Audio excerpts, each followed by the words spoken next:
এটা অনেক স্পেশাল কারণ যখনই ছোট থেকে খেলা শুরু করেছি সর্বপ্রথম ইচ্ছা ছিল বাংলাদেশ দলের হয়ে খেলা।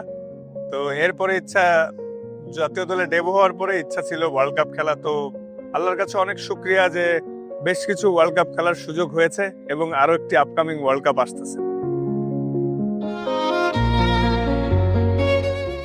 টি-20 ম্যাচের টু বি অনেস্ট লাস্ট কয়েক মাস ধরে টি-20 টুর্নামেন্টের মধ্যে আছি।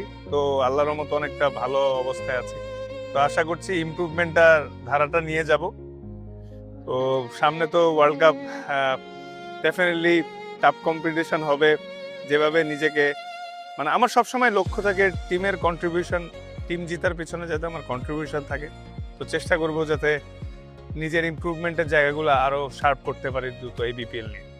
না আসলে ডে বাই ডে টি-20 ব্যাটার্সদের ফরে বেশি যাচ্ছে।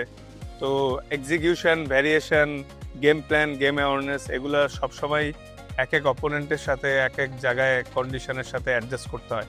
তো এই জিনিসগুলা ডেফিনেটলি চ্যালেঞ্জিং, বাট যত খুব দ্রুত করতে হয়, আদারওয়াইজ অ্যাজ এ বলার হিসাবে অনেক এক্সপেন্সিভ হওয়া লাগে বা টিমের লস হয়ে যায়। তো চেষ্টা করছি সবসময় প্রত্যেকটা টি-20 ম্যাচের আগে কিভাবে আমার হোমওয়ার্কটা আরো বেটার হয় সেদিকে ফোকাস রাখছি।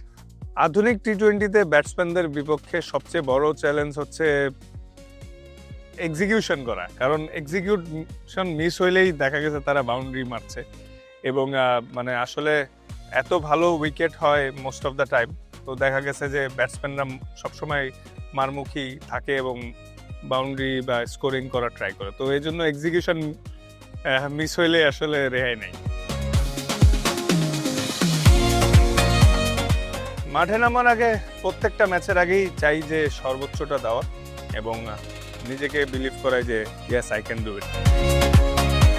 সবাই আমার এবং আমাদের বাংলাদেশ দলের জন্য দোয়া করবেন যাতে আমরা সবাই সুস্থ থেকে নিজের সেরাটা দিয়ে দলকে জয় উপহার দিতে পারি। এবং আমি খুব আশাবাদী যে আমাদের যে দলটা আছে তারা খুব ভালো কিছু করবে ইনশাল্লাহ। আমাদের লক্ষ্য থাকবে আর যেভাবে হোক আমরা যাতে বাংলাদেশ দলকে নিয়ে একটা ভালো অবস্থানে যাইতে পারি। সবাই ভালো থাকবেন, দোয়া করবেন এবং সাপোর্ট করবেন।